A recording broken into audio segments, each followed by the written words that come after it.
సక్సెస్ని డిఫైన్ చేయడానికి చాలా పారామీటర్స్ ఉంటాయి. కలెక్షన్స్ కావచ్చు, రివ్యూస్ కావచ్చు, లేటర్ ఆన్ యాడ్ అయ్యే అవార్డ్స్ కావచ్చు. కానీ కొన్ని సక్సెస్లు మాత్రం కొత్త పర్సెప్షన్ ఓపెన్ చేస్తాయి. ఆర్టిస్టులని కొత్తగా పరిచయం చేస్తాయి. వాళ్ళకి కొత్త కెరియర్ ఆప్షన్స్ని ఇస్తాయి. కథా కథనాల విషయాల్లో కూడా ఆడియన్స్ని కొత్త దారిలో ప్రయాణం చేసేలా చేస్తాయి. ఇలాంటి అన్ని ఎక్స్పీరియన్స్ని ఇచ్చిన movie Kubera. So man behind Kubera, magic behind Kubera ఇప్పుడు మనతో ఉన్నారు శేఖర్ గారు. సార్ నమస్తే. నమస్తే నమస్తే సార్ బాగా చెప్పారు. అంటే ఇంట్రెస్టింగ్ అనాలిసిస్. గుడ్.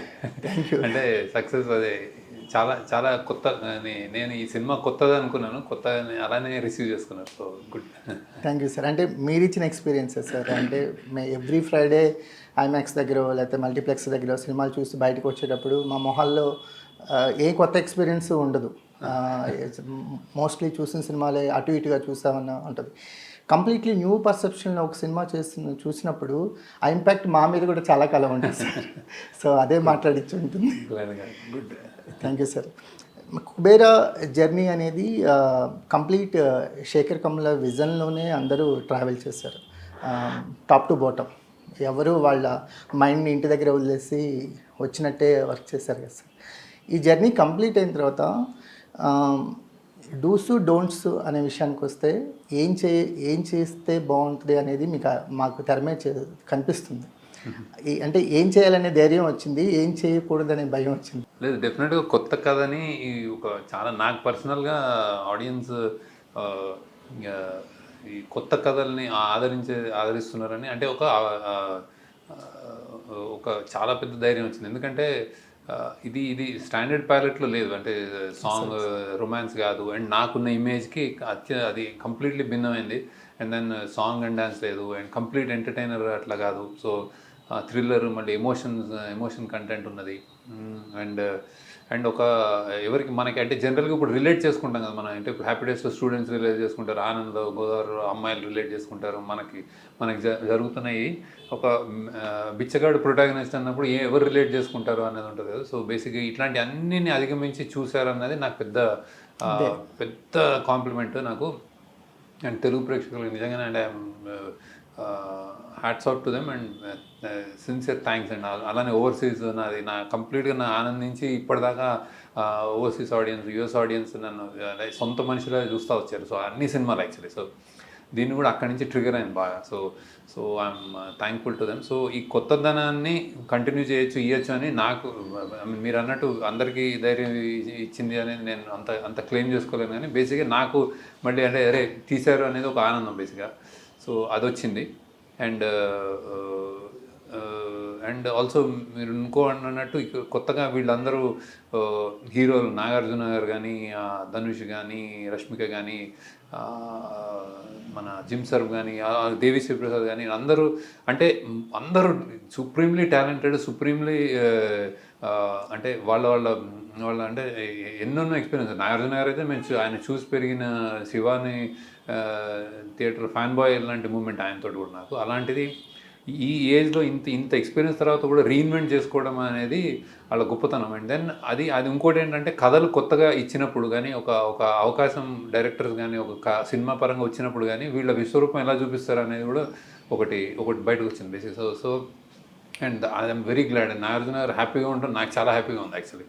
అట్లానే ధనుష్ తన యాక్టింగ్ ఇన్ని కెరీర్లో 40 సినిమాలు నేషనల్ అవార్డు వచ్చినా కానీ తన ఇది చాలా స్పెషల్, వేరే కొత్తగా చేశారని తమిళ్ నుంచి ఫీడ్బ్యాక్ వస్తుంది. సో అదొకటి. ఇవన్నీ కొత్త విషయాలు, కొత్త సినిమా కొత్తగా ఆవిష్కృతమైంది.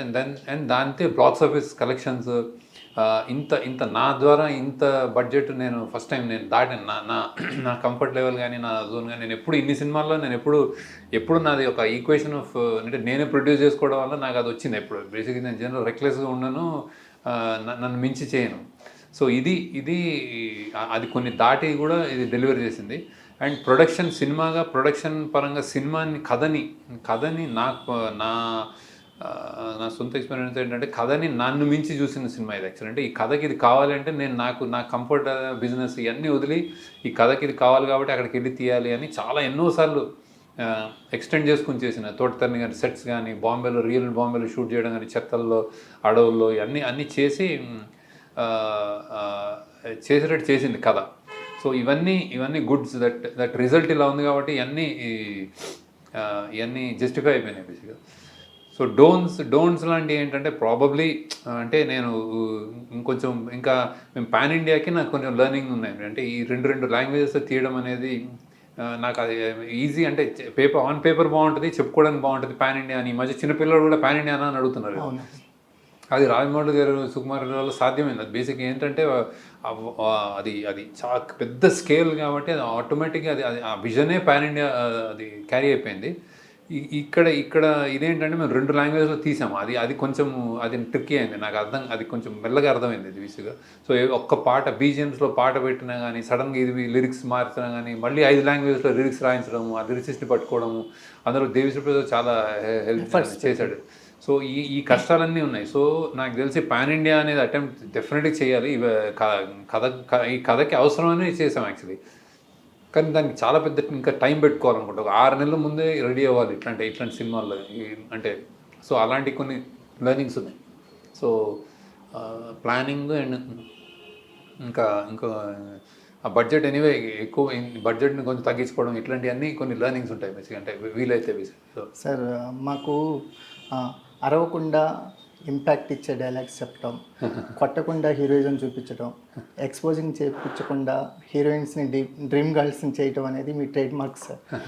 అవి కమర్షియల్ సినిమాలో సాధ్యం అవుతాయా అంటే మీరు దాన్ని సాధ్యం చేసి చూపించారు. కుబేరాలో అది ఎక్స్ట్రీమ్కి వెళ్ళిపోయింది సార్. ఒక డైలాగ్, నేను బిచ్చగాడిని మేడం, దొంగని కాదు. అది ఎంత హాంటింగ్గా ఉందంటే ఆ డైలాగు క్యారెక్టర్ని డిఫైన్ చేస్తుంది. అతను అవసరమైతే చేయి చేస్తాడు తప్ప చెయ్యిని వేరే విధంగా వాడు, దొంగతనానికి వాడు. ఒక క్యారెక్టర్ని డిఫైన్ చేసే మాటని చాలా సింపుల్గా చెప్పేస్తాడు. అక్కడ ఆ డైలాగ్ చెప్పేటప్పుడు ఏం ఎలివేషన్స్ ఉండవు, మమ్మల్ని ఏం ప్రిపేర్ చేయలేము మీరు. మేము ఆగి ఆలోచిస్తే అబ్బా ఎంత గొప్ప మాట చెప్పాడు అనిపిస్తుంది. అక్కడ కూడా మీరు ఎక్కడ కూడా మీ స్కేల్ని దాటలేదు. అది కాన్షియస్గా తీసుకున్న డెసిషన్ అయినా సార్. అది చాలా గొప్ప మాట కదా ఆ క్యారెక్టర్. అలా చాలా. ఇప్పుడు అమ్మాయి కూడా అంటే అందరం అడుక్కునేవాళ్ళం. నేను ఇప్పుడు ఉద్యోగం అడుక్కుంటాను, తండ్రి నుంచి స్వేచ్ఛ. ఇవన్నీ కొంచెం నా ఇప్పుడు 25 ఇయర్స్గా నేను ఒక జర్నీ చేస్తా ఉన్నాను. అంటే అవగాహన ఉంటుంది సొసైటీ మీద. అమ్మాయిలు ఏంటి నన్ను చూసి వాళ్ళు ఎలా లుకప్ టు చేస్తారు, చాలా ఇట్లాంటివన్నీ ఇవన్నీ సబ్కాన్షియస్గా ఉండుంటాయి. అంటే నేను బై డిజైన్ చేయను, కానీ అవే వాడు లౌడ్గా. ఇప్పుడు అదే నేను యాక్చువల్లీ నేను రష్మికని షూట్ చేస్తున్నప్పుడు కూడా చెప్పాను కూడా, ఇట్లాంటి డైలాగ్ ఉంటే తను ఎలా చెప్తుంది అన్నప్పుడు జనరల్గా అక్కడ ఎవరికైనా ఏ హీరోయిన్ కైనా ఒక వాయిస్ రేజ్ అయ్యి ఒకటి నేను చెప్తున్నాను ఆడియన్స్కి అన్నట్టు వస్తుంది కదా. సో ఐ సెడ్ నో, అది కాదు. ఇక్కడ జస్ట్ ఒక తనలో తను మదనపడుతూ చెప్తుంది, ఒక చిన్న ఐరానికల్గా మాట్లాడుతుంది అన్నట్టే చేద్దామని. కానీ అంత చాలా డీప్ సెన్స్ ఉందని మీరు అన్నట్టు. అది నేను డిజైన్ తోటి కావాల్సుకుని కాన్షియస్గా చేయను. సో క్యారెక్టర్స్ అది అంతే పరిధి అలో చేస్తుంది. ఇప్పుడు అదే డైలాగ్ లీడర్లో రానప్పుడు క్లైమాక్స్లో చెప్పాల్సి వస్తే కొంచెం లౌడ్గా చెప్తాడు అన్నది. సో పని ఈ క్యారెక్టర్ ఎస్పెషల్లీ బిచ్చగాడిది అసలు ఎప్పుడు వాడికి అసలు అంటే ఒక గుంపు ముందు అరవటం జస్టిఫైడ్ సార్. మనకు చాలా అంటే మీ సినిమాల్లో తప్ప మిగిలిన క్యారెక్టర్స్ 1-to-1 మాట్లాడుకునేటప్పుడు కూడా చాలా గట్టిగా అరిచేస్తాం. సో మేము కాన్షియస్గా మేము అబ్జర్వ్ చేస్తుంది ఏంటంటే ఎంత గొప్ప మాట అయినా సరే వాళ్ళు చాలా ఇది మామూలు మాటగానే చెప్పేస్తారు, కానీ ఆ ఇంపాక్ట్ మాత్రం ఆడియన్స్కి చాలా గట్టిగా తగిలింది. మాకు లీడర్ సినిమా చూస్తున్నప్పుడు వద్దులే బస్సులో వెళ్ళిపోతాం, 4 మనుషులు ఉంటారు, మాకు నమ్మకం లేదు ద్వారా అంటారు. అది ఆ క్యారెక్టరైజేషన్లో ఉండి చెప్పండి డైలాగ్, దానికి ఏం ఎలివేషన్స్ యాడ్ అవ్వదు. కానీ అది ఇప్పటికీ సోషల్ మీడియాలో కానీ ఎక్కడైనా సరే ఆ డైలాగ్ కానీ ఇంపాక్ట్ఫుల్గా అవుతూనే ఉంటుంది. ఇంత సైలెన్స్గా ఈ డైలాగ్ చెప్పించినా దీని నుంచి ఇంపాక్ట్ అనేది ఆడియన్స్కి వెళ్ళిద్ది అనేది మీరు అర్థం చేసుకున్నంతగా నాకు తెలిసి వేరే సినిమాల్లో మాకు అలాంటివి దొరకట్లేదు. అంటే నేను అది ఎనాలిసిస్ చేసి నేను జనరల్గా నేను రాసేది క్యారెక్టర్స్కి రాస్తాను. యాక్చువల్లీ నేను స్వతహాగా నేను జస్ట్ ఇప్పుడు ఉండి ఏదైనా ఒక 5-6 మంచి స్పీచ్ చేయమని మాట్లాడమనో లేకపోతే ఏదో ఒక చిన్న ఎంటర్టైన్ చేయమని అంటే నాకు రాదు. యాక్చువల్లీ అంతగా రాయలేను. క్యారెక్టర్స్ తోటి బాగా ట్రావెల్ అవుతాను కాబట్టి క్యారెక్టర్స్ ఇట్లా మాట్లాడతాయని. ఆ గోదావరి నుంచి ఒక కుక్క మాట్లాడినా అంతే ఆనెస్టీ తోటి ఉంటుంది, అది తగులుతాయి. ఇక్కడ ఇప్పుడు సమీర మాట్లాడినా ఇది క్యారెక్టర్ నుంచి వచ్చిన ఇప్పుడు దేవుడు వచ్చాడు నీకు దేవుడే చేతులు అనేది చిన్న మాట, కానీ అది చాలా ఇంపాక్ట్ఫుల్ ఉంటుంది. సో అది చెప్పండి సార్ మీరు అదే బేసిక్గా అది బై డిజైన్ అట్లా చేయట్లేదు. ఇప్పుడు నేను ఇవన్నీ సినిమాలు ఇన్ని చేసిన తర్వాత ఎనాలిసిస్కి రివర్స్ అది ఎందుకు ఇది అంటే, ఒకటి నేను చాలా మోడెస్టీ తోటి చెప్పడం మామూలుగా కూడా ఇది నాకు వచ్చిన విధానం అంటారు. అంటే ఇది ఒక స్టైలో సిగ్నేచర్ అది ఉంటుంది కదా, ఇది ఇది Sekhar Kammula style what ever ఇట్లా లైన్స్. సో ఈ కుబేరా అనేది చాలా మటుకు కొన్ని డీవియేషన్స్ ఏదైతే స్టైల్ అని ఇమాజిన్ చేసుకున్నారో ఆడియన్స్, అది ఇది డీవియేషన్ యాక్చువల్లీ చాలా మటుకు. కానీ అందులో సోల్ కానీ ఏదైతే ఒక ఆనెస్టీ ఉంటుంది కానీ అది రిమైన్స్. చాలామంది రివ్యూవర్స్ అలానే రాశారు. అంటే though the canvas is change, big stars come in, but still he's, అది నాకు పెద్ద కాంప్లిమెంట్. నాకు యాక్చువల్లీ చాలా పెద్ద కాంప్లిమెంట్స్, ఎందుకంటే వాళ్ళ స్టార్డమ్ మిమ్మల్ని ఇన్ఫ్లుయెన్స్ చేయలేదు. అండ్ ఆడియన్స్కి నా మీద ఉన్న నమ్మకం ఇట్ రిమైన్స్ అన్నారు కదా, అది నాకు పర్సనల్గా అవసరం. ఎందుకంటే నాకు అలాంటి మాటలు నాకు అవసరం. ఎందుకంటే నేను మళ్ళీ ఇంకో సినిమా తీయడానికి అది బూస్ట్ అవుతుంది బేసిక్గా. ఇంకోటి జనరల్గా కూడా మీరు అన్నట్టు వేరే వాళ్ళు చూసేవాళ్ళకి కూడా అది ఒక హోప్ ఇస్తుంది బేసిక్గా. అంటే ఇలా నిలబడి చేయొచ్చు అనేది నేను ఫస్ట్ సినిమా సెకండ్ సినిమా నేను అలా చెప్పుకునేవాడు కాదు. ఇప్పుడు నువ్వు ఫెమినిస్ట్ అమ్మాయిల సినిమాలు తీస్తావంటే ఏముంది నాకు వచ్చినట్టు తీస్తున్నా అనేది ఉండేది. అంటే నిజంగానే అలానే నమ్మేవాడిని.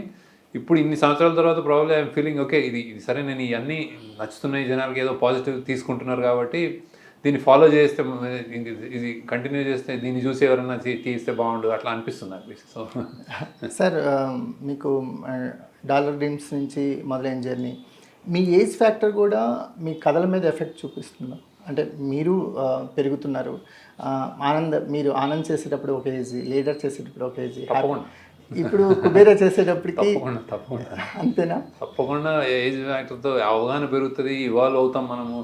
కొన్ని అప్పుడు చేసినవి మళ్ళీ మరి చేయకూడదు అనిపిస్తుంది. మనిషి అనేవాడు ఎదుగుతాడు.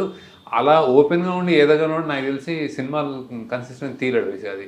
సో నేను ఈ సినిమాతో కూడా నాకు రెలవెంట్గా ఉన్నాను అనేది నాకు చాలా పెద్ద కాంప్లిమెంట్, హ్యాపీనెస్ ఇచ్చేది. ఎందుకంటే గ్యాప్ వచ్చిన తర్వాత ఇది అయిపోయాడు అనేది ఇండస్ట్రీలో చాలా పెద్ద ఈజీగా చెప్పే మాట చూస్తున్నాం కూడా, చాలా ఎగ్జాంపుల్స్. కరెక్ట్ అవుతుంది కూడా. సో అదొకటి, ఏజ్తో డెఫినెట్గా వస్తాయి. అండ్ ఏజ్ తోటి ఇంకోటి ఒక తొందర కూడా వస్తుంది. బేసిక్ ఏంటంటే, అంటే సినిమాలో నేను తొందరగా తీయలేను, కానీ ఏదో చెప్పాలని ఒక ఇది వస్తుంది. అంటే అండ్ టైమ్స్ కానీ ఈ జాగ్ ఇప్పుడున్న ఎన్వైరన్మెంట్ కానీ, ఇంకా నేను లీడర్ చేసిన దానికి ఇప్పటికీ పొలిటికల్ సిస్టమ్ ఇంకా వర్స్ట్ అయింది. ఇంకా సో దాన్ని మనం అరే ఏంటి అనేది ఒకటే, దాన్ని కాంబాట్ చేసే విధానం ఏంటంటే ఇంకా బెటర్ సినిమాలు మంచి చెప్పడమే. మనం దాన్ని అంటే ఒక వైలెన్స్కి అట్రాక్ట్ అవుతున్నారు పిల్లలు అంటే దాన్ని మనం ఏం చేయలేము. అదే చూడొద్దు అని చెప్పలేం. బేసిక్గా దానికి కౌంటర్గా బెటర్ ఆల్టర్నేట్ సినిమా రావాలి. మనం దాన్ని మెచ్చుకుంటూనే అరే మంచి సినిమా తీద్దామని చెప్పి మన సినిమా చెప్పాలి. సో ఇలాంటి అరే ఇంకొంచెం చెప్తే బాగుండు, ఇలాంటి తొందరలు, అప్పుడప్పుడు ఆవేశాలు ఇవన్నీ వస్తూ ఉంటాయి. ఏజ్ తోటి అది జరుగుతూ ఉంటుంది. అండ్ యంగ్స్టర్స్లో చూసినప్పుడు ఏదైనా హోప్ కనిపిస్తే ఆనందపడటం అట్లా, అంటే ఒక పెద్దరికం వచ్చేస్తుంది దాని అంతటా అదే. అందుకని ఇప్పుడు మీరు అలా ఇప్పుడు నాగశ్విన్ కానీ శశికిరణ్ కానీ, సో మీ దగ్గర నుంచి వెళ్ళిన అడవి సాయి కిరణ్ వీళ్ళు కూడా వాళ్ళు చేసే సినిమాల మీద కూడా ఎక్కడో తెలియకుండా ఎక్కడో ఇప్పుడు మన కల్కి లాంటి అంత పెద్ద క్యాన్వాస్ సినిమాలో కూడా ఒక చిన్న లవ్ స్టోరీ ఉంటుంది. మనిషికి మనిషి అవసరం కదా, ఎవరో ఒకరు తోడుంటే బాగుంటుంది కదా, అంటే అంత స్పాన్లో కూడా ఏదో ఒక హ్యూమన్ రిలేషన్స్ మీద ఆయన ఫోకస్ వేయగలిగాడు నాగేశ్వన్ గారు. సో అలాంటివన్నీ మాకు చూసినప్పుడు ఎక్కడో ఒక ఇన్ఫ్లుయెన్స్ కనిపిస్తుంటుంది సార్. ఉండొచ్చు, అంటే ఉంటుంది అన్నమాట. తను స్వతహా కూడా ఇంటర్నల్లీ కూడా బిల్డ్ తనది అలాంటి, అంటే ఒక సెన్సిటివ్ బిల్డ్. సో అది అక్కడి నుంచి వస్తుంది. బట్ ఇలాంటి ఎక్కువ వస్తున్న కొద్దీ ఎన్వైరన్మెంట్ అదొక ఎన్వైరన్మెంట్ మారుతుంది అన్నమాట. అంటే ఒక ఆల్టర్నేట్ సినిమా ఒకటి ఉంది, ఒక కో ఎగ్జిస్ట్ అవుతుంది. సో అది ఎప్పుడు అది అవసరం కూడా. సో అక్కినేని ఫ్యామిలీలో ముగ్గురు హీరోస్తో వర్క్ చేశారు, అంటే ప్లాన్ చేసింది కాదు, ఆ జర్నీలో ముగ్గురితో కలిసి పనిచేసే అవకాశం వచ్చింది. నలుగురు, అమల గారు కూడా ఉన్నారు. మీకు దీపక్ క్యారెక్టర్ని చూసినప్పుడు కొంతమంది, అందరు కాదు, నాగార్జున గారి మేక్ ఓవర్ విషయంలో ఇంకొంచెం ఆయన్ని గ్రూమ్ చేయొచ్చు కదా అని కొంతమందికి అనిపించింది. వాళ్ళకి ఏమన్నా సమాధానం చెప్తారా? లేదు, ఆయన అంటే చాలా, అంటే నాకు ఇది కొంతమంది అంటే ఇది ఎక్సెప్షన్స్ ఉంటాయి, నాకు మాత్రం చాలా పాజిటివ్ వస్తుంది. అంటే ఆయన కూడా చాలా పాజిటివ్ సార్. ఎందుకంటే ఆయన అంటే చాలా గొప్పగా నటించాడు, ఆయన నటన ఆవిష్కృతమైంది ఇట్లాంటి. అండ్ ఆల్సో ఆ ట్రామా అనేది మనం చూడం బేసిక్, అంటే ఈ రెగ్యులర్ హీరోల ద్వారా ఈ సినిమాల్లో చూడడం అది కుదిరింది. సో ఆయన కూడా చాలా హ్యాపీగా ఉన్నాడు. ఆయన అంటే ఆయన ఇంకో 40 ఏళ్ళు వర్క్ చేసే అంత కిక్ వచ్చింది అన్నాడు. In general is enjoying. అంటే అది ఎప్పుడొకప్పుడు యాక్టింగ్ ఇప్పుడు ఒక సీజన్, ఒక 40 years ఎక్స్పీరియన్స్ తర్వాత ఏదైతే రొటీన్ అవుతుందో ఏదో ఇదేనా అనే నుంచి మనం మళ్ళీ యాక్టింగ్ అనేది ఒక ఎంజాయ్ చేసే ప్రక్రియ అనేది ఆయనకి మళ్ళీ గుర్తు చేసిన హ్యాపీగా ఉన్నాడు. ఆయన చాలా హ్యాపీగా ఉన్నారు సార్. ఎందుకంటే ఆయన్ని, నాగార్జున గారిని ఎవరినైనా మన్మధుడు అని డయాస్ మీదకి పిలిస్తే ఆయన ఇబ్బంది పడుతున్నారు. ఆయన ఇంకెందుకు ఆ టైటిల్ అంటే, అది కాకుండా నన్ను చూడమని ఆయన ప్రతిసారి గుర్తు చేస్తున్నారు. మీరు కరెక్ట్గా చూశారు సార్. ఎందుకంటే మాకు చాలామంది అన్నదానికంటే మాకు అనిపించింది ఏంటంటే, దీపక్ క్యారెక్టరు నలిగిపోయిన క్యారెక్టర్. ఆయన ఏమి ఇష్టంతో ఆ పని చేయట్లేదు, తప్పక చేస్తున్నాడు. తప్పక ఆ పని చేసేవాడు ఫ్రెష్గా రెడీ అయ్యి వెళ్ళడు, చేతికి ఏది దొరికితే అది వేసుకొని వెళ్ళిపోతాడు. మాకు అది సెన్స్ తెలుస్తుంది సార్. ఎక్కడో ఒక చిన్న ఆయన జుట్టు బీక్కోవడం ఇవన్నీ చేయరు కదా హీరో. అది మాత్రలు వేసుకుని స్ట్రెస్ ఇది చేసుకుని ఒక స్ట్రగుల్ తోటి అసలు చాలా అద్భుతంగా చేశారు సార్, అద్భుతంగా చేశారు. అట్ ద సేమ్ టైం ఏంటంటే దీపక్ క్యారెక్టర్కి ఆయన అందించిన ఎనర్జీ నెక్స్ట్ లెవెల్. అప్పుడు ధనుష్ తన్ని కట్టేసినప్పుడు ఎవరే నిన్ను తీసుకొచ్చినట్టే నన్ను తీసుకొచ్చారు అన్నారు తప్ప, అక్కడ తన అసహాయతను బయట పెట్టారు తప్ప ఎక్కడ ఆ క్యారెక్టర్ దాటి మాట్లాడలేదు. అది చాలా బెస్ట్ రైటింగ్ అనిపించింది సార్ నాకు. మీకు ధనుష్ని ఫస్ట్ కార్లో ఎక్కించినప్పుడు స్ప్రే కొట్టుకుంటారు, అది ఎంత డీటెయిలింగ్గా వర్క్ చేశారు. అంటే వెళ్ళగానే జనరల్గా ఏంటంటే కూర్చొని తీసుకెళ్ళిపోతారు, కానీ వాడు ఆ స్మెల్ భరించలేక ముందు కూర్చున్న రౌడీ స్ప్రే కొడతాడు. మాకు అనిపించింది అంటే క్యారెక్టరైజేషన్స్ ఇలాగే కదా దొరుకుతాయి, ఇదే కదా డీటెయిలింగ్, ఇదే కదా క్యారెక్టర్స్లోకి ఆడియన్స్ని ట్రావెల్ అవ్వడానికి ఇలాంటి చిన్నవే ఉపయోగపడతాయి కదా అన్నారు. ఆ డీటెయిలింగ్ విషయానికి వచ్చేసరికల్లా కుబేరా ఒక రెఫరెన్స్ పాయింట్ సార్ మాకు సంబంధించిన వరకు. కోట్ వేసుకున్నా కూడా ధనుష్ గారు బిచ్చగళ్ళని నడిచారు. అంటే అణువు నటించడం ఎక్స్పీరియన్స్ చేశాను సార్. మేమంతా ఒక ఫస్ట్ కాపీ చూసిన ఆడియన్స్, కానీ నెంబర్ ఆఫ్ లేయర్స్గా సినిమా డెవలప్ అవుతూ ఉంటుంది కదా. మీ ఫస్ట్ రియాక్షన్ ఏంటి సార్? మీరు ఎక్కువ ఎక్స్ప్రెస్ కాదని తెలుసు, చాలా బాగుంటే గుడ్ అనే మాట పక్కలకి. నేను అంటే కాన్షియస్ ఉంటాను. అది ఆనంద్ నుంచి డాలర్ డ్రీమ్స్ నుంచి నాకు వచ్చిన అలవాటు ఏంటంటే, బేసిక్గా ఎప్పుడు మేకర్స్ మనం ఎక్కడో రూమ్లో కూర్చొని చూసేసి మనం భుజాలు ప్యాడ్ చేసేసుకుని గొప్పగా ఉందని కూడా నేను ఎప్పుడు నమ్మను. యాక్చువల్లీ అది నాకు ఎప్పుడు భయంగానే ఉంటుంది. ఏ సినిమా నాకు భయంగానే ఉంటుంది. అది ఇది వెళ్ళిన తర్వాత ఆడియన్స్ ఏంటి అని. ఇది ఇందులో పర్టికులర్లీ చాలా అంటే ఇది కొత్త టేక్, చాలా ఈసారి కొంచెం డిఫరెంట్గా ఉన్న సినిమా.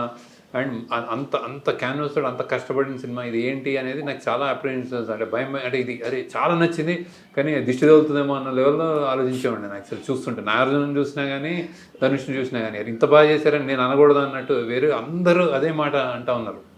కానీ నాకు ఆ భయం ఉంది.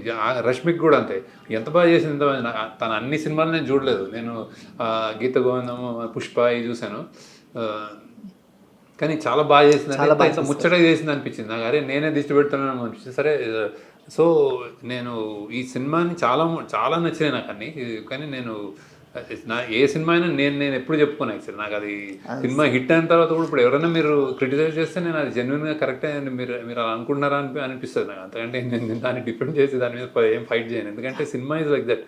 అంటే అది బయటకు పంపించిన తర్వాత ఎవరి ఒపీనియన్ వాడది. మిమ్మల్ని నేను ఆ ఒపీనియన్ మార్చుకోమని కన్విన్స్ చేయలేను. సో నేను ఐ విల్ టేక్ ఇట్. మీకు నచ్చితే చాలా గ్రేట్. ఇది నాకు యాక్చువల్లీ నేను డాలర్ డ్రీమ్స్ గురించి నాకు అలవాటైంది బేసిక్గా. ఎస్పెషల్లీ నేను బాబు గారితో 2-3 ఇంటరాక్షన్స్ అయితే ఆయన అదే ఉంటాడు, ఇది నేను ఏం లేదు, నాకు వచ్చింది తీసాం అట్లనే అంటాడు ఆయన. ఏ గొప్ప సినిమా గురించి మాట్లాడినా అదే అంటాడు ఆయన. సో ఇంకా అది మెల్లగా అంటే అది ట్రూతే యాక్చువల్లీ. అంటే వీ డూ అవర్ బెస్ట్, కానీ ఆ భయం అనేది కాన్స్టెంట్గా ఉంటూ ఉంటుంది. సినిమా చాలా ఇచ్చింది సార్. ఫేము, నేము, మనీ, ఐడెంటిటీ, ఒక బ్రాండ్ ఇమేజ్, ఇవన్నీ ఇచ్చింది శేఖర్ గారికి. సినిమా ప్రయాణంలో ఇవన్నీ యాడ్ అయినాయి. మోస్ట్ సాటిస్ఫాక్షన్ అనేది ఎక్కడ దొరుకుతుంది అంటే, writing and film making, post productions, ఇవన్నీ చాలా విభాగాల్లో వర్క్ చేస్తుంటారు కదా. ఒక ఐడియాని గ్రూమ్ చేసే విధానంలో ఎక్కడ మీరు మోస్ట్ సాటిస్ఫాక్షన్గా ఉంటారు? ఎక్కువ స్టోరీ అనుకున్నప్పుడే, ఆ స్టోరీ అనుకుని రాసుకునేటప్పుడే నాకు అది అది ఇట్లాంటి చిన్న చిన్న ఏమైనా తట్టినప్పుడు అవన్నీ అది చాలా ఎక్సైటింగ్గా ఉంటుంది. అరే అరే భలే ఉంటుంది, ఇది భలే భలే కుదిరింది, భలే వచ్చింది అట్లా అనుకుంటాను. ఇది బొమ్మ గీసినట్టే నేను కూడా సీన్స్ అలానే ఒరిజినల్గానే రాస్తాను ఇక్కడ జనరల్లీ. సో ఇది అది లింకులు ఏదైనా కుదిరినప్పుడు ఇక్కడ బాగుంటుంది అనుకున్నప్పుడు, ఇది కరెక్ట్గా చెప్తున్నాం అనుకున్నప్పుడు, ఈ పర్టికులర్ దీంట్లో బిచ్చగాడి ఇది అతని జీవితం అతని దాన్ని చెప్తాం అనుకున్నప్పుడు ఈ గ్రేర్ ఆపర్చునిటీ ఇది మనం కరెక్ట్గా చేయాలి అని చాలా చాలా జాగ్రత్తగా చేసిన సినిమా ఇది యాక్చువల్లీ. సో సరే అన్ని సినిమాలు అలాగనే ఉంటాయి కానీ ఇందులో ఒక బాధ్యత ఉంటుంది కొన్ని. అంటే ఇప్పుడు ఒక ఫిదా లాంటిది ఒక వేరే, అది కొంచెం అది డ్రీమ్, అది క్రియేట్ చేయొచ్చు. కానీ ఇది కొంచెం బాధ్యత ఎక్కువ. ఇది కరెక్ట్గా వెళ్ళాలి, వీళ్ళని మనం షార్ట్ చేంజ్ చేయకూడదు, వాళ్ళ అంటే ఎక్స్ప్లాయిట్ చేయకూడదు, ఎక్స్ప్లాయిటేటివ్గా ఉండకూడదు, ఇట్లాంటివన్నీ పెట్టుకొని చేసిన సినిమా. సో అది అలాంటివి చేసినప్పుడు ఇంకా లీడర్ లాంటిది కానీ ఇంకా బాగుంటుంది. అంటే బేసిక్గా ఒకటి చెప్పగలుగుతున్నాం బేసిక్. అంటే మాకు సెల్ఫ్ రెస్పెక్ట్ లేని జీవితాల్లో కనిపించే ఒక బిచ్చగాడి జీవితాన్ని ఒక సెల్ఫ్ రెస్పెక్ట్ని ప్రొజెక్ట్ చేస్తూ కథ చెప్పారు సార్. అంటే మాకు అంటే బిచ్చగాడిలో సెల్ఫ్ రెస్పెక్ట్ లేదు, అందుకే అందరి ముందు చేయి చేస్తాడు అనేది జనరల్ ఒపీనియన్ సార్. మాకు కుబేరా చూసిన తర్వాత మా పర్సెప్షన్ మారింది. అంటే వాళ్ళు సెల్ఫ్ రెస్పెక్ట్తో ఉంటారు, వాళ్ళు బిచ్చగాళ్ళు కానీ దొంగలు కాదు అనే ఒక డైలాగ్. కానీ అతను ఎంత తీసుకునే అవకాశం ఉన్నా ఆ రూమ్లో నుంచి ఎంత తీసుకోవాలో అంతే తీసుకుంటాడు, కానీ ఆ గ్రీడీనెస్ లేదు వాళ్ళలో. అది ఇంకా గొప్పతనంగా సార్. ఎక్కువ గ్రీడీగా ఉండేవాళ్ళు బిచ్చగాళ్ళ కంటే తక్కువగా కనిపించారు ఆ సినిమాలో. మీరు ఏదైతే వేరే ప్రపంచంలో ఉన్న ధనవంతుడు మాకు బిచ్చగాడి కంటే తక్కువ కనిపించాడు సార్. అది వాడికి ఉన్న కోరికతో పోలిస్తే వీళ్ళకున్న కోరికలు, వీళ్ళకున్న ప్రపంచం చాలా అందంగా కనిపించింది. దాన్ని ఎక్స్పీరియన్స్ చేస్తున్నప్పుడు ఎక్కడో తెలియకుండా ఒక లైఫ్ లెసన్స్ అందాయి సార్. అన్ని సినిమాల్లో అవి దొరకవు నాకు. ఇవి టేక్ అవే పాయింట్స్. మీరు కాన్షియస్గా మీ రైటింగ్లోంచి అది బిల్డ్ అయిపోయింది. ఈ పర్టికులర్ కేసు బిల్డ్ అయింది, అది రైటింగ్లోంచి, అది కథలో అలా అయింది, ఇట్లా చేసింది. కొంతమంది చెప్తున్నారు నాకు ఇప్పుడు అదే లైఫ్ లెసన్స్ లాగా. బతుకు కోసం బతుకున్నప్పుడు హోప్, అంటే ఇప్పుడు సూసైడ్ కానీ డిప్రెషన్లో ఉన్న కానీ ఏదైనా అది ఏమీ లేని ఆడే అంత హ్యాపీ ఇది వాడు ఏమీ బతుకు కోసం రిపీటెడ్గా చెప్తున్నప్పుడు మనకేంటి అన్నది ఒకటి ఉంటుంది కదా. అలాంటి హోప్, మీరన్న లైఫ్ లెసన్స్, ఇది సాటిస్ఫాక్షన్, ఇలాంటివి అండర్ కరెంట్ వస్తున్నట్టున్నాయి సినిమాలో. ఇది నాకు 2-3 ఫ్యామిలీస్ నాకు యూఎస్ నుంచి కూడా వాళ్ళు కాల్ చేశారు. అంటే ఈ సినిమాని మేము జనరల్గా వెళ్తాము, పిల్లలు క్వశ్చన్ చేస్తారు అక్కడ బాగా, what is it mummy, what is it అని. వాళ్ళని అడుగుతారు నువ్వేం నేర్చుకున్నావు, ఇందులో చాలా ఉన్నాయి అలాంటివి అని. చాలా ఉన్నాయి సార్, చాలా ఉన్నాయని చెప్పారు విషయం. అంటే అండ్ మన జీవితాలు ఇప్పుడు మనం జనరల్లీ ఇండియా షైనింగ్ ఇట్లా అంటుంటాం, కానీ మన కోర్, మన భారతదేశం ఇంత క్లాస్ డిఫరెన్సెస్ అత్యంత ఇదిగా డిఫరెన్సెస్ ఉన్న దేశం ఇది మనది. ఇక్కడ ఒక బిల్డింగ్ ఉంటే అక్కడ ఒక 10 గుడిసెలు ఉంటాయి, పక్కన గుడిసెలు ఉంటాయి, రోడ్డు మీద ఉన్న వాళ్ళు ఉంటారు. సో అది ఒక్కసారి టచ్, అది ఒక అద్దంలా చూపించాలని కొంతమంది ఇలాంటి రెస్పాన్సెస్ ఉన్నాయి. హోప్ ఇచ్చింది. ఎట్ ద సేమ్ టైం లైఫ్ని చూసే పర్సెప్షన్లో ఎంతో కొంత చేంజ్, అంటే కంప్లీట్ డ్రాస్టిక్ చేంజెస్ అని కాదు, అటు దారి చూపించింది సార్. అది సినిమా చూడగానే వెంటనే గౌతమ్ బుద్ధులు అయిపోతారని కాదు, బట్ కనీసం కొంతమందైనా ఆలోచిస్తారు, కొంతమంది నెమ్మదవుతారు, కొంతమంది అవునులే ఎందుకు ఇవన్నీ అని అనుకోవచ్చు. అవి కూడా ఒక చిన్న మెడిసిన్స్ లాంటివి కదా సార్, ఈ సొసైటీకి దొరకాల్సిన మెడిసిన్స్ ఇవి. ఇంకోటి, ఈ సినిమాలో మీరు చూపించిన ప్రపంచం ఏదైతే ఉందో, ఈ ప్రపంచాల మధ్య వేరియేషన్స్, వాళ్ళ మధ్య వైరుధ్యాలు చూపిస్తూనే ఒక చిన్న లైన్లో మీరు చెప్పిన కథ ఏంటంటే, ఎక్కడికి వెళ్ళినా కూడా పరధర్మం అనేది మన సంస్కృతి నేర్పింది సార్. సో దేవా తన గురించి ఆలోచిస్తాడు, కానీ పక్కోళ్ళ గురించి కూడా అంతే ఆలోచిస్తాడు. ఖుష్బూ క్యారెక్టర్ కానీ, లేకపోతే వాళ్ళతో పాటు ఉన్న మిగతా వాళ్ళ గురించి కానీ ఆలోచిస్తాడు. ఇది అనేది ఈ కథల్లో ఇన్బిల్ట్గా చేయటం అనేది ఈ మధ్య కథల్లో చాలా బాగా తగ్గిపోయింది సార్. అది మాకు టేక్అవే పాయింట్ లాగా అనిపించింది దేవా క్యారెక్టర్ నుంచి. చివరికి వచ్చేసరికల్లా తను అనేది మిస్ అవుద్ది, ఖుష్బూనే ఫ్రంట్ ఎండ్కి వచ్చేస్తుంది. సో ఇది ఎక్కడైనా దారి తప్పుతుంది, మోటివేషన్ అనేది మారుతుంది అని అనిపించిందా మీకు ఎప్పుడైనా? అది ఒక ట్రిక్కీ పాయింట్ ఉంది. అంటే వీడు అందరికీ నేను చేద్దాం అనుకుని బయలుదేరినాడు, ఖుష్బూతో ఎందుకు అనుకున్నాడు అంటే అది వాడి బ్యాక్గ్రౌండ్ ఉన్నాడు. తల్లి, వాడు ఒక పిల్లోడు అనేది, అది వాడికి ఎప్పుడు ఆ ఖుష్బూ అనేది ఒక బిడ్డ పుట్టాలి అనేది, అది అలా నా తమ్ముడు అలా అనుకుంటాడు కదా. సో ఇంకా ఏమైనా పర్వాలేదు అని, అంటే అది అది అది మేము రాసేటప్పుడు కూడా అది సహజత్వం, అది బేసిక్. అంటే సడన్గా నేను మారి నేను ఇది చేద్దాం అనుకున్నాడు కూడా నీకు ఇప్పుడు ఇది అది చాలా రెగ్యులర్ అయిపోయేది సార్. రెగ్యులర్ అయ్యేది. సో నీకు ఇదా అదా అన్నప్పుడు వాడు ఇంకా ఇదే అంటాడు అన్నమాట. సో అలాంటి అది దేవ క్యారెక్టర్ వల్లనే జరిగింది. ఆ రైటింగ్ అక్కడి నుంచి పుట్టింది బేసిక్గా. ఇదేం చేస్తాడు అంటే ఇదే చేస్తాడు అని అట్లా అనమాట. వీడు అదే డబ్బులు చూసినప్పుడు ఏం చేస్తాడంటే ఇదే చేస్తాడు అట్లా. సో వాడికి సో అతనే ఆన్సర్ ఇచ్చాడు, ఆ క్యారెక్టర్ ఆన్సర్ ఇచ్చింది. ఆ క్యారెక్టర్ని మోస్ట్ డిఫికల్ట్ ఏంటంటే ఈజీగా అతను రివెంజ్ఫుల్ డ్రామా లేకపోతే అతను కొట్టేయగలుగుతాడు ఇట్లా చేస్తే సెకండ్ హాఫ్ వేరే అదేదో వేరేగా ఉండేది. కానీ అతన్ని ఆల్మోస్ట్ రాగద్వేషాలు లేనోడు, ఆశ లేనోడు, వాడికి డబ్బులంటే తెలియదు, ఎక్కడికి వెళ్ళాలో తెలియదు, వాడికి ఎవరి మీద కోపం లేదు, జస్ట్ వాడు బతకటం తప్ప బతకడం తప్ప ఇంకేం లేదు. ఏనుగులా అని మెమరీ ఇట్లాంటివి కొన్ని పెట్టుకుని అతని క్యారెక్టర్ తనకి హెల్ప్ చేసిన వాళ్ళని గుర్తుపెట్టుకుంటాడు. అలాంటి దీంతో వెళ్ళాం. ఆల్మోస్ట్ ఇప్పుడు సాయిబాబా అట్లా అంటున్నారు అనమాట అతన్ని. సో ఆ క్యారెక్టరైజేషన్ అందుకే అంటే అందరూ ఎక్స్ప్రెస్ చేయలేకపోవచ్చు సార్, బట్ అందరికీ అది టచ్ అయింది, ఎక్కడ టచ్ అయింది. సో మా సినిమా బాగుంది అనే మాటలు ఇవన్నీ కూడా వస్తాయి. ఏంటి చెప్పలేదు, బయటకు వచ్చి ట్రాన్స్ అని పెట్టింది కొంచెం రెలవెంట్ అనుకుంటే, ఏదో కొత్త ఏదో వేరే చూసి బయటకు వచ్చినట్టు అనిపిస్తుంది అంటున్నారు మనం. అంటే రెగ్యులర్ రియాక్షన్స్ కనిపించలేదు సార్ సినిమా రిలీజ్ అయిన తర్వాత. సో మనం ఎప్పుడు కలెక్షన్స్ గురించో ఈ జోనర్లోకి వెళ్ళిద్ది లేకపోతే ఇన్ని కోట్లు కలెక్ట్ చేసిద్ది అని అనుకుండా అందరూ ఎక్స్పీరియన్స్ గురించి మాట్లాడటం మొదలెట్టారు, ఇంక్లూడింగ్ ఆర్టిస్టులతో సహా. అది మా సక్సెస్ మీట్లో మేము 2 క్యూట్ థింగ్స్ చూసాం సార్. అంటే మీకు బొగ్గలు ఉండవు, మీరు ధనుష్ గారు ఒక చిన్నపిల్లలు కనిపించారు సార్.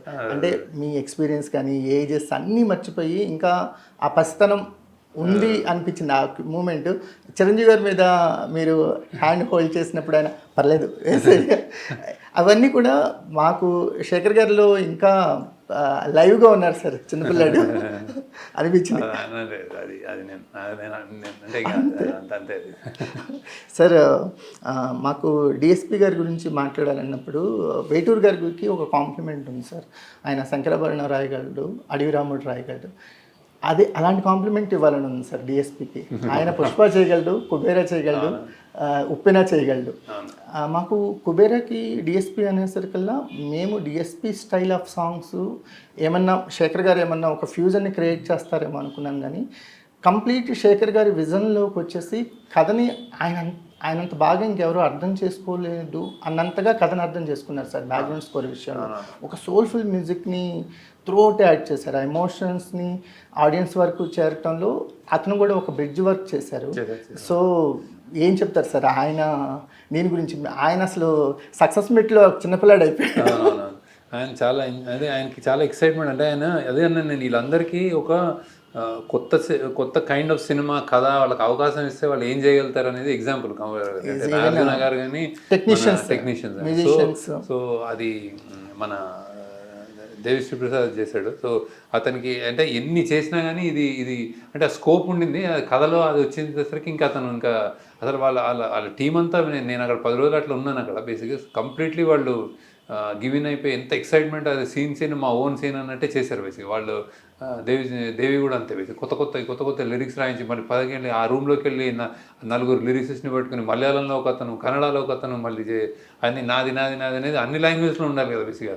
సడన్గా గుడిమెట్లు ఎక్కేటప్పుడు మాది అని మారితే మళ్ళీ ఆ 5 లాంగ్వేజెస్లో మాది అదొకటి. ఆయన ఒకటి గొప్పగా అంటే నేను చాలా ఎంజాయ్ చేశాను. గ్రేట్ కొలాబరేషన్, హ్యాపీగా అంటే ఎనర్జెటిక్ కొలాబరేషన్ అది బేసిక్. ఆయన ఏమైనా చేయగలుగుతాడు, ఆయన మీరు అన్నట్టు ఇదన్నా చేస్తే అదన్నా చేయగలుగుతాడు. అంటే మాకు పర్సనాలిటీ వైజ్ మీరు చాలా కామ్, తక్కువ మాట్లాడతారు, ఆయన అవుట్ స్పోకన్ ఎనర్జీ బాల్లో ఉంటారు.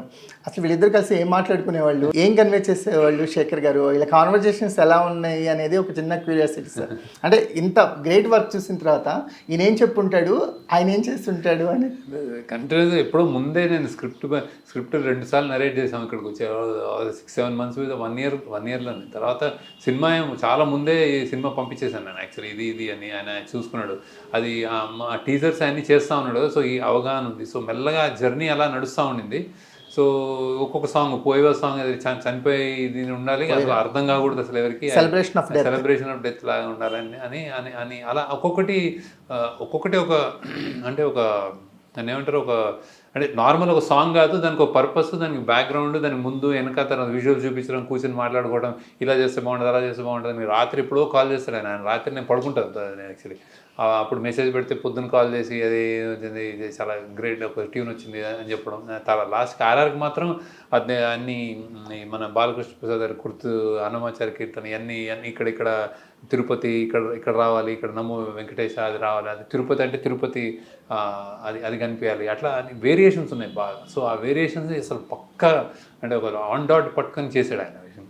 సో చాలా చాలా ఫన్ కొలాబరేషన్, చాలా ఫన్ కొలాబరేషన్. అలానే డిఓపి నికేత్ కూడా యాక్చువల్లీ చాలా గొప్ప వర్క్ చేశాడు. So he's done. ఆయన కూడా అలాంటి పర్సనాలిటీ, చాలా చాలా ఫుల్ ఎనర్జీతో ఉంటాడు. ఏదైనా చేసేద్దామని ఫాస్ట్ కూడా చాలా. అండ్ ఈ రోడ్ల మీద కానీ ఇక్కడ కానీ అక్కడ కానీ చెత్త కుప్పలో కానీ అసలు ఆయన భుజాల మీద కెమెరా వేసుకొని వెళ్ళిపోతూ ఉంటాడు. అది చేశాడు, చాలా బ్యూటిఫుల్ వర్క్ చేశాడు. అంటే ఆ స్కేల్ కనిపిస్తుంది మనకి. మీకు అంటే సినిమా నుంచి కాన్స్టెంట్గా ఒక ఫీర్ ఉంటుంది అంటది కదా, అది ఎప్పుడు రిలీజ్ అయిపోయింది సార్? అంటే ఈ సినిమా విషయంలో ఎప్పుడు రిలీజ్ అయిపోయింది అమ్మయ్య కుబేరా రీచెస్ ద ప్లేసెస్ అని? నాకు సెకండ్ డే నుంచి అనిపించింది రివ్యూస్ వచ్చిన తర్వాత. సో యునానిమస్ సార్, నాగార్జున గారు అన్నారు, శేఖర్ ప్రతి సినిమా తర్వాత సక్సెస్ మీట్లు మీకు కామన్ కదా, అందరికీ సినిమా తర్వాత సక్సెస్ మీట్లు అనేది కామన్ కాదు sir. Very very happy, very blessed. Okay sir, మీ సినిమాలో హీరోయిన్స్ అందరూ మిస్సమ్మకు వారసుల్లాగానే ఉంటారు సార్. అంటే అది ఆ క్యారెక్టరైజేషన్స్ అనేవి చాలా ఇండిపెండెంట్గా వర్కింగ్ ఉమెన్స్ లాగా, లేకపోతే ఏదో కెరియర్ని పర్సూ చేసే విధంగా ఉంటే తప్ప హీరో చుట్టూ తిరిగే క్యారెక్టర్స్ ఎక్కడ చూడలేదు సార్. అది అలాగే ఉంటుందా? అంటే అది కాన్షియస్గా తీసుకున్న రైటింగ్, అంటే మీరు అమ్మాయి క్యారెక్టర్ రాస్తే వాళ్ళు అలాగే ఉంటారు. అదే అలా రాస్తూ అంటే ఏం అలా రాస్తూ వచ్చాను మీకు. అంటే అది చాలా బాగుంటాయి సార్. ఎందుకని అవి వాళ్ళు పాత్రలు కాదు, వాళ్ళు రియల్గా ఉండే ఉంటారు. రూపా కానీ, సీతామహాలక్ష్మి కానీ, సమీరా కానీ, భానుమతి కానీ, వీళ్ళంతా ఎక్కడో బతికే ఉంటారు అన్న ఫీల్ ఉంది సార్ మాకు. వాళ్ళని ఫిక్షనల్ క్యారెక్టర్గా చూడలేకపోతున్నాం. మెల్లమెల్లగా ఈ మధ్య చాలామంది అమ్మాయిలు అడుగుతుంది, నేను అలా ఉండేవాడిని, నేను అలా అదేంటి హీరోల మీద డిపెండ్ అవ్వని హీరోయిన్స్ మీకు ఒక కాన్స్టెంట్గా ఉంటారు. వాళ్ళు ఎక్కడ డిపెండ్ అవ్వరు, వాళ్ళ ప్రపంచంలో వాళ్ళు ఉంటారు. వీడు తిరగాల్సిందే తప్ప. అదే ఏదో అలా అంటే కొన్ని అలా కుదురుతా ఉన్నాయి. సో అలా ఇట్స్ హ్యాపెనింగ్. సో ఆ 3 క్యారెక్టర్స్ ఐ థింక్ ట్రిలజీలానే ఉంటుంది అమ్మాయిల్లో. అది బేసిక్గా ఆనంద్, రూప, సీత, భానుమతి, 3. ఇప్పుడు సమీరా కూడా కొత్త కోణం. సమీరా దేవాకి హెల్ప్ చేసేది కానీ దేవా నుంచి హెల్ప్ తీసుకో. సో అంటే ఒక స్టాండ్ అవుట్ అవుతుంది సార్ క్యారెక్టర్స్ అన్ని. ఇప్పుడు రష్మిక గారికి శ్రీవల్లి క్యారెక్టర్ ఎంత స్టాండ్ అవుట్ అవుతాం, కొన్ని ఇయర్స్ తర్వాత మనకి సమీరా క్యారెక్టర్ కూడా అంతే స్టాండ్ అవుట్ అవుతుంది. అంటే ఇంత క్యాన్వాస్ ఉన్న సినిమాలో కూడా కుదిరింది.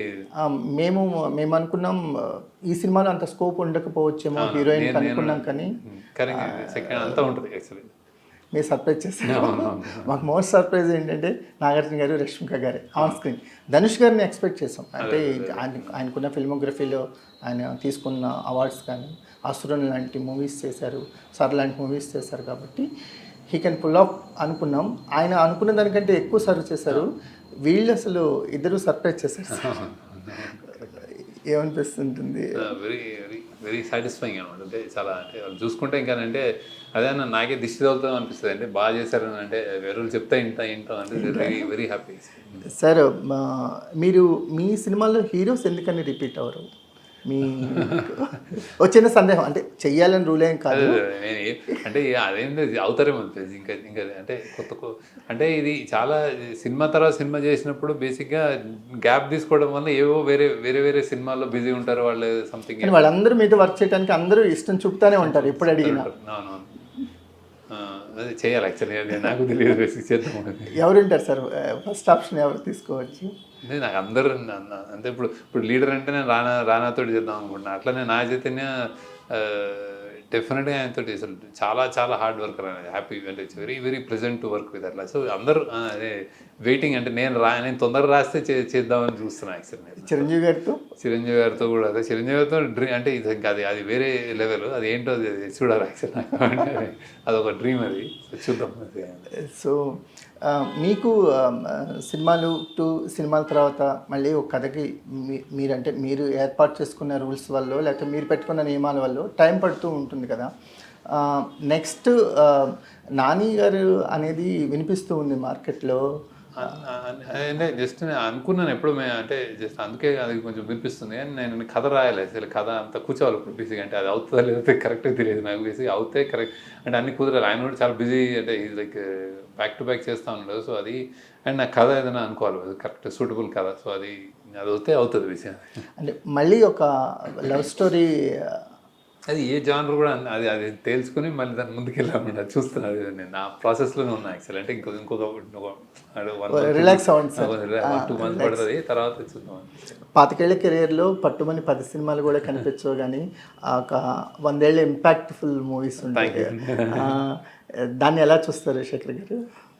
అంత 100 ఏళ్ళు అనుకోను, కానీ బేసిక్గా నా వాయిస్ ఇప్పుడు ఆనెస్ట్గా నేను అనుకునేది చేయగలిగినందుకు I'm very happy about the 25 years. 10 movies అయినా ఇంకా తక్కువైనా కానీ నేను I would have been happy. I not అంటే అనుకున్నట్టు కాంప్రమైజ్ కాకుండా ఈ సినిమా ఇండస్ట్రీలో ఒక వేరేగా నిలబడడానికి ప్రయత్నం ఏం కాదు. బేసిక్గా ఒక చిన్న ఒక యూనిక్ ఐడెంటిటీ ఇచ్చారు నాకు యాక్చువల్లీ. నేను అలా ప్రయత్నించాను. ఒక 2 సినిమాలు 3 సినిమాల తర్వాత ఇచ్చేసారు. అది బేసిక్గా ఇదే చేయాలి, నువ్వు ఏం చేసినా చూస్తాము, నువ్వు ఆనెస్టీ ఉంది అట్లా అని ఆ స్థాయి ఇచ్చినందుకు ఐఎమ్ రియలీ హ్యాపీ. తెలుగు ఇండస్ట్రీకి చాలా రుణపడి ఉండాలి నేను. చాలా ఆడియన్స్, నా డెడికేటెడ్ ఆడియన్స్ నా గురించి ఫైట్ చేస్తారు, నా గురించి ఆర్గ్యూలు చేస్తుంటారు, డిస్కషన్ చేస్తుంటారు, నాకు బాధపడతారు, నా గురించి నాకు డబ్బులు రాకపోతే ఫీల్ అవుతారు. ఇట్లాంటి పర్సనల్ కనెక్ట్ అంత సాధ్యం కాదు. ఆ డైరెక్టర్ పర్సన్ని వేరు చేయాలన్నంతగా నాకు ఆ స్థాయిని ఇచ్చారు అది ఆడియన్స్ వేసి. సో అందుకు నాకు అంటే అది ఎవరు ఎన్ని కోట్లు ఇచ్చినా ఏమి ఇచ్చినా నాకు సో ఐఎమ్ వెరీ ప్రౌడ్. నా పొజిషన్ నేను హ్యాపీగా ఉన్నాను నేను. సో భగవంతుడు అంటే నేను ఇందాక ఎవరు అడిగారు దేవుడు నమ్ముతారంటే దేవుడిని నేను నమ్ముతాను బాగా. వినాయకుడిని నమ్ముతాను బేసిక్గా. వినాయకుడిని పూజ చేసి దండం పెట్టుకుని వెళ్తూ ఉంటాను. ఫ్రెండ్ అనుకుంటాను. ఏదనుకున్నా ప్రతి సినిమా ఓపెనింగ్స్ ఇక్కడే జరుగుతాయి. వినాయకుడి గుడిలో జరుగుతాయి. కుబేరా కూడా అక్కడే. నేను బ్లాక్ బస్టర్ ఇవ్వాలి, ఇంత డబ్బులు వచ్చేయాలి, అంత అయిపోవాలని కోరుకోను. నేను బేసిక్గా నా వల్ల ఏం తప్పులు జరగకూడదు. ఏదైతే వెళ్తున్నామో ముందుకి అది కరెక్ట్ అయ్యేటట్టు చూడు అని అట్లాంటివి అడుగుతాను నేను బేసిక్గా. సో అది జరిగినందుకే 25 years ఐమ్ హ్యాపీ. మాకు ఒక సినిమాలో ఒక డైలాగ్ ఉంటుంది సార్, అది మీకు చాలా హ్యాపీ అనిపిస్తుంది. నేను చేసే పనికి డబ్బులు వస్తాయి కానీ నేను డబ్బుల కోసం పని చేయను. అది ఒక డైరెక్టర్ పర్సనాలిటీకి యాడ్ చేయాలంటే you are the first person అనిపించింది సార్. సో మీకు ఒక లేజర్గా అంటే ఒక డే ఖాళీగా ఉంటే శేఖర్ గారు ఎలా గడుపుతారు? ఇప్పుడు వెళ్తే నేను రౌండ్ కార్లో అలా నెక్లెస్ రోడ్ మీద రౌండ్ వేస్తాను, ఏదో ఆలోచిస్తుంటాను. మా పిల్లలు ఏదో వాళ్ళు ఏం చేస్తున్నారు, వాళ్ళు అసలు ఇప్పుడు ఈ కొత్త జనరేషన్ మారుతున్నాయి, వాళ్ళు టీవీలు ఫోన్లు వాళ్ళు ఏంటి వాళ్ళు అసలు ఏం చేస్తారు అట్లాంటివి తెలుసుకుందామని ట్రై చేస్తాను. ఐ స్పెండ్ అట్ హోమ్ మా వైఫ్ తోటి అట్లా కూర్చొని ఇంట్లో ఉంటాను. మా మదర్ ఉంటుంది, విజిట్ చేస్తాను, అట్లా మాట్లాడుకుంటూ ఉంటాం. అంతకుమించి ఏం చేయను. షూటింగ్ డేస్ జరుగుతున్నప్పుడు అంటే ఎస్పెషల్లీ సినిమా మేకింగ్లో ఉన్నప్పుడు, షూటింగ్ ఉన్నప్పుడు తిండిని సరిగా పట్టించుకోరు. అసలు ఏం తింటాం అనేది ఉండదు. ఏదో ఒక చిన్న కప్పు ఉప్మానో కాఫీతోనో అయిపోతుంటుంది అంటారు కదా. What you eat sir? అంటే ఏది ఇష్టంగా తింటారు? ఇప్పుడు ఖాళీగా ఉన్నాం, ఈరోజు మళ్ళీ సినిమా టు సినిమాకు ఒక గ్యాప్ ఉంటుంది కదా. ఇంట్లో ఫుడ్ ఈ మధ్య నాకు యాక్చువల్లీ ఇంకా నేను బయట బాగా తిని ఇంకా బయట ఏమైనా ఫుడ్ అదే నేను పుల్కా దాల్ ఇది తింటాను జనరల్. లేకపోతే రైస్ ఎగ్ ఫ్రైడ్ రైస్ అట్లాంటిది అది అంటే ఏ ఎక్కువ మసాలాలు లేకుండా ఉన్నది. అది పప్పు ఆవకాయ బెస్ట్. పాలకూర పప్పు, బెండకాయ వేపుడు ఇట్లాంటి ఇష్టం. ఏదైనా చికెన్ మటన్ అట్లా ఏమైనా ఉంటే ఏదైనా చాలా తక్కువ తింటాను. ఎగ్ తింటాను కొంచెం. సార్ ఇప్పుడు మీరు సినిమా తర్వాత ఇప్పుడు ఎవరికైనా కథ చెప్పే ఒక స్థాయి నాకు ప్రేక్షకులు ఇచ్చారు అన్నారు కదా. ఇక ఇప్పుడు మనకి నాగార్జున గారు, ధనుష్ గారు డిఎస్పి కొలాబరేషన్ తర్వాత నెక్స్ట్ సినిమా కూడా సో అలాంటి కొలాబరేషన్నే ఎక్స్పెక్ట్ చేయొచ్చా? అంటే ఇంకా కొత్త వాళ్ళతో, వెరీ న్యూ వాళ్ళతో పనిచేసే ఇంకా ఓపిక అది ఓపికనే ఏం కాదు. నేను ఎప్పుడు వాళ్ళతోటి ఆ బ్యూటీ అది ఉంటుంది బేసిక్గా. అంటే కథకి డిమాండ్ చేస్తే నేనేం గిరిగీసుకుని ఏదో అవుట్ ఆఫ్ ఆ భయం కూడా ఉంది నాకు. యాక్చువల్లీ మీరు ఫేమస్ అయ్యే కొద్దీ మీరు కొంచెం కనెక్ట్ పోతుంటుంది, డిస్కనెక్ట్ అవుతుంటుంది, మీ డిస్టెన్సెస్ వస్తుంటాయి. ఆ భయం నేను అది ఎలిమినేట్ చేయాలని చూస్తాను. కొత్తోళ్ళు పాతోళ్ళు ఏం లేదు, కథగా హ్యాపీ వాళ్ళతోటి. అసలు కొత్తోళ్ళతోటి చాలా చాలా సరదాగా ఉంటుంది యాక్చువల్లీ. అది అంటే వాళ్ళు నేర్చుకుంటూ ఉంటారు, వాళ్ళు ఏదో క్వశ్చన్లు వేస్తుంటారు. యంగ్ జనరేషన్ కొత్త వాళ్ళతోటి మీరు నేర్చుకునే ఉంటాయి, అసలు థింకింగ్ ఏంటి అన్నీ సరదాగానే ఉంటాయి. స్టార్ తోటి ఇంకో సరదా ఉంటుంది బేసిక్. అంటే వాళ్ళు అది ఎంత బాగా చేసేయగలుగుతారు ఒకసారి అని. సో ఏది కష్టము ఇష్టం అని ఏం లేదు, అంటే కథకి డిమాండ్ అయినట్టే యాక్చువల్లీ నేను అందరికీ అడ్వైజ్ ఇచ్చేది ఆ ప్రాసెస్ని ఎంజాయ్ చేస్తాను యాక్చువల్లీ. ఫిల్మ్ మేకింగ్ ప్రాసెస్ ఎంత టీడియస్గా ఉన్నా మెల్లగా ఉన్నా కానీ అందరం అదొక యజ్ఞం. అది అయ్యేదాకా అది చేస్తూనే ఉంటుంది. దాన్ని అయిన తర్వాత అయింది అని రిలాక్స్ అవుతాం. దీనికి అది సపరేటే తప్ప ఈ కుబేరాకి నెక్స్ట్ కనెక్షన్ ఉండదు. ఈ ఎక్స్పీరియన్స్తో పైకి వెళ్దాం అట్లాంటి ఏదో పైకి అనేది నా డెఫినేషన్లోనే పెద్ద ఏం లేదు యాక్చువల్లీ. పైకి అనేది ఏం లేదు. ఏంటి సార్ పైకి వెళ్ళడం అంటే ఏంటి సార్? అది నాకు ఏమనిపిస్తుంది అంటే ఇప్పుడు ఈ స్టార్స్ వచ్చారు కాబట్టి నెక్స్ట్ మీరు అన్నట్టు ఇంకెవరో స్టార్ వస్తాడో, లేకపోతే ఈ కథ ఇంకా పెద్దగా ఇంకొంచెం బడ్జెట్ చేసుకుని ఇంకొంచెం చేయడం, పాన్ ఇండియా చేయడం, ఇంటర్నేషనల్ చేయడం, ఇట్లాంటివన్నీ. అంటే ఒక కథ మన చుట్టూ తిరుగుతున్న దాంట్లో ఒక చిన్న వ్యక్తి కథో, ఒక అమ్మాయి కథో ఏదో ఉంటుంది కదా, అది ఇన్స్పైర్ చేస్తే అది చెప్దామని చూస్తాం. అది మనకు వచ్చినట్టు తెలుగులో దానికి ఎవరు సెట్ అవుతారు వాళ్ళతో వెళ్తాం. ఆ కథ ఐడియా అంటే మాకు సార్ బేసిక్గా ఉంటుంది కదా, మనకి సినిమా మొదలెట్టేటప్పుడు what is the idea to sell, what is the experience to share అంటారు. ఈ రెండు దగ్గరే కథ డిఫైన్ అవుతుంది. కుబేరా విషయానికి వస్తే మాకు ఆ ఎక్స్పీరియన్స్ అనేది మోస్ట్ మెమరబుల్గా ఉండిపోయింది. ఆ ఐడియా అనేది ఒక ఫిలాసఫికల్గా టర్న్ అయిపోయింది మా వరకు. మీరేమనుకొని దాన్ని మొదలెట్టారు? అలానే మీరు అనేది ఆల్మోస్ట్ దగ్గర అంటే అది మేము కాన్షియస్గా ఇది అని అండర్లైన్ చేయలేదు, అది ఇవాల్వ్ అయింది అట్లా. అది ఒక బిచ్చగాడు 10,000 కోట్లతో ఒక పెద్ద స్కామ్, అత్యంత స్వార్థపరుడితో పరిగెత్తాలి, పవర్ఫుల్ పర్సన్ తోటి ఒక జెనిసిస్ అయితే ఆ బిచ్చగాడి జీవితం ఎలాంటిదని ఎక్స్పీరియన్స్, వాడిలో ఉన్న మెచ్యూరిటీ ఏంటి, వాడిలో ఉన్న మన టేక్ బ్యాక్ ఏంటి, వాడి లైఫ్ ఏంటి, వాడి కష్టం ఏంటి, వాడు అసలు ఎందుకు వచ్చాడు, ఇట్లాంటివన్నీ అసలు మన చుట్టూ ఎందుకు అలా ఉంటారు వాళ్ళు మనకు కనిపించరు. కానీ ప్రతి ఒక్కడికి ఒక బ్యాక్గ్రౌండ్ ఉంటుంది, అందుకే నలుగురు బ్యాక్గ్రౌండ్ ఉంటుంది. వాడు ప్రతి వాళ్ళకి ఒక చెత్త టర్మాయిల్ నుంచి ఒక బిచ్చగాడు పుడతాడు. వాడు కావాల్సుకునే మనలాగా ఉండడానికి వాడేమి కావాల్సుకుని ఉండకుండా ఉన్నాడు కదా అందరిలాగా ఉండడానికి. సో పరిస్థితుల వలన వాడు ఎందుకు వచ్చాడు ఒక్కొక్కళ్ళ వలన అవుతారు. సో ఆ ఎక్స్పీరియన్స్ చూపెట్టడము, ఈ ఐడియా అని ఒక థ్రిల్లర్ మోడ్లో దీన్ని ఈ ఒక కాన్ఫ్లిక్ట్ చూపెట్టడం రెండు కుదిరినాయి మెల్లగా. రెండు మాకు కుదిరినాయి. మీరేం అనుకున్నారు కానీ మాకు ఇలా అర్థమైంది. Correct, good.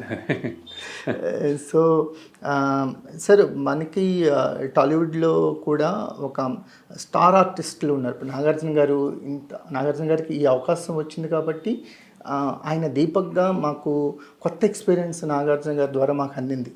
ఆయన టైప్ కాస్ట్ చేయకుండా ఆయనలో నటుడు మాత్రమే మాట్లాడుకునేలా చేస్తాం, ఆయన ఇమేజ్ని పక్కన పెట్టి. అలా కొంతమంది స్టార్ ఆర్టిస్టులు ఉన్నారు కదా, వాళ్ళ గురించి ఎప్పుడైనా ఆలోచనలు వస్తాయా మీకు? అంటే కథలు కాకుండా ఇప్పుడు మనకి ఎన్టీఆర్ ఉంటారు. NTR is top notch artistic qualities ఉన్న వాళ్ళు. ఎప్పుడైనా మీ కథల్లో కానీ లేకపోతే మీ ఐడియాస్లో కానీ నేను చూసినప్పుడల్లా అనుకుంటారే ఇట్లా చేయాలి, ఈయన పొటెన్షియల్ ఇలా చేయొచ్చు అట్లా అనిపిస్తుంది. కానీ అది చాలా కుదరాలంటే బేసిక్గా కథ రావాలి అది. కానీ టెరిఫిక్ ఎన్నోసార్లు పర్ఫార్మెన్స్, ఎస్పెషల్లీ ఎన్టీఆర్ ఆయన ఇప్పుడు ఆరామ్ సాయిమేత ఇట్లా అంటే మన ఆర్ఆర్ఆర్లో కానీ చేసిన విధానం, ఆయన ఎక్సెప్షనల్ యాక్టర్ బేసిక్గా. సో అది చూసి అరే వావ్ అనిపిస్తుంది, అరే ఏమైనా చేయగలుగుతాడు అని అనిపిస్తుంది. సో అది మనం ఇవ్వాలనేది నేను రావాలి, అది వచ్చినప్పుడు కుదిరితే వెళ్ళిపోతాను, నేను అడుగుతాను డెఫినెట్గా. సో బాగా అనిపిస్తుంది అట్లా. మన ఇంకెవరైనా అలా అనిపిస్తారా సార్? అంటే మీరు సినిమాలు చూసేదే తక్కువ, ఎవరైనా చూసినప్పుడు ఒక స్టీలింగ్ పెర్ఫార్మెన్స్ అంటారు కదా, రామ్ చరణ్ అదే ఇప్పుడు మన మహేష్ బాబు గారు కానీ మీ అంటే ఇప్పుడు కొన్నేళ్ల క్రితం కొన్ని వార్తలు వచ్చినాయి, మహేష్ గారితో శేఖర్ గారు సినిమా ఆల్మోస్ట్ అయిపోయిందని. ఫిదా కొంచెం చెప్తాం, అదే కథ విన్నాడు ఆయన, సో చెప్దాం అనుకుని అందరితోటి. అదే బేసిక్గా అంటే ఈ యాక్టర్స్ అందరికీ పొటెన్షియల్ ఉంది, కథలు మన దగ్గర కథలు కుదరాలి వాళ్ళకి అది కుదరాలి కూడా. అంటే వాళ్ళ ఇమేజ్కి వాళ్ళు ఉన్నదానికి దాన్ని అంటే కరెక్ట్గా యూజ్ చేసుకుని ఇమేజ్ నేను ఎంత వీళ్ళకి ఇమేజ్ చేసి కథల్లో పెట్టినా కానీ ఏదో హిడెన్ ఒక ప్రెజెన్స్ ఉంటుంది, ఆ ప్రెజెన్స్ని యూజ్ చేసుకోవాలి. వాళ్ళ కేపబిలిటీ యాక్టర్స్ని యూజ్ చేసుకోవాలి, అది ఉంటుంది. సో అది తొందరగా రాస్తే ఏమైనా చేయగలిగితే నాకు ఇంట్రెస్ట్ ఉంటుంది, కానీ అది చేయగలగాలి. ఇంట్లో అంటే మీ బాబు కానీ పాప కానీ సినిమా ఇండస్ట్రీ వైపు ఏమైనా ఇంట్రెస్ట్ చూపిస్తున్నారా అసలు? లేదు లేదు, అసలు లేదు, ఇంట్రెస్ట్ లేదు. ఎలా చూస్తారు? అది వాడు ఇంజనీరింగ్ సిబిఐటీలో కంప్యూటర్ సైన్స్ చేస్తాడు విభవ్. వాడు ఏమో తెలియదు, అంటే ఏమైనా ఇవాళ మెల్లగా ఏమైనా ఇంట్రెస్ట్ పడుతుందేమో అని. ఇప్పుడైతే పక్కనున్న వాళ్ళ ఫ్రెండ్స్ అయినా అంటుంటారు కదా డాడీ. నేను నా సర్కిల్స్ అంతా వాళ్ళు ఇక్కడిక్కడే ఉంటారు కాబట్టి పెద్ద ఏమి మామూలు స్టూడెంట్స్ లానే ఉంటారు. ఇంట్రెస్ట్ ఇప్పుడైతే ఏం చూపెట్టేసి, ఇంట్రెస్ట్ చూపిస్తే నేనేమనిపిస్తే వాళ్ళది. Super sir. అంటే మీ గురించి ఒకసారి విన్నమాటే మళ్ళీ అని అనిపిస్తుంది సార్. నా డాలర్ డ్రీమ్స్ని కాదనుకొని ఆనందంగా గోదావరి తీరంలో హ్యాపీ డేస్ని ఎంజాయ్ చేస్తున్న లీడర్ శేఖర్ గారు అప్పుడప్పుడు అనామికలు వచ్చి వెళ్ళినా కూడా ప్రేక్షకులు ఫిదా అయింది మీ లవ్ స్టోరీస్తోనే. ఇప్పుడు మనసున్న కుబేరుడిగా అందరి మనసుల్లో ఉండిపోయారు. ఇంకా మరిన్ని కథలు అంటే అంటే ఇంపాక్ట్ అనేది చాలా దాన్ని నెంబర్స్లో చూడలేము సార్. ఒక సినిమా ఇచ్చిన ఇంపాక్ట్ని నెంబర్స్తో టాలీ చేయలేం. అలాంటి ఇంపాక్ట్ కుబేరతో ఇచ్చారు. అంటే సినిమా ఎంత కలెక్ట్ చేసింది, ఏ క్లబ్లో చేరింది అనే కంటే ఈ సినిమా ఇచ్చిన ఇంపాక్ట్ మాత్రం చాలా కాలం ఉంటుంది సార్. ఎందుకంటే కథలు, కథనాలు, పాత్రల్ని ఎవరైనా కొత్తగా రాసుకొని అప్రోచ్ అయ్యే వాళ్ళందరికీ మీరు ఒక ధైర్యాన్ని ఇచ్చారు. సో ప్రేక్షకులు కూడా మీరు ఆ ధైర్యాన్ని నిలబెట్టారు కాబట్టి సో ఈ ప్రయాణం ఇలాగే కొనసాగాలని కోరుకుంటున్నాం. So all the best sir. Thank you sir. Thank you అండి.